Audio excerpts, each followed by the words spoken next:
L'élection donne le pouvoir aux meilleurs menteurs. Donc on a affaire à des professionnels, les meilleurs, les champions du mensonge. Le gars qui te dit à la fin, mon seul souci c'est vous, alors qu'il vient de nous voler, de nous piller, de détruire le droit du travail, de détruire la sécurité sociale.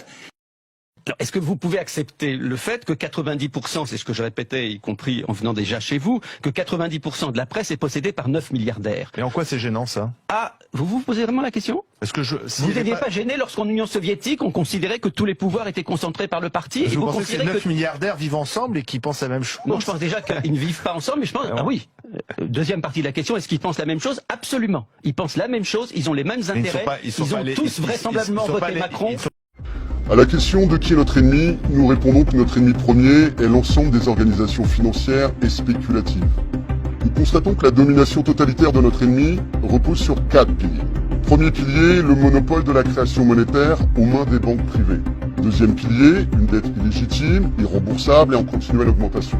Troisième pilier, le formatage de l'opinion publique par le contrôle oligarchique des médias de masse. Quatrième pilier, la Constitution, la loi au-dessus des lois, écrite par ceux qui devraient la craindre, nos représentants politiques.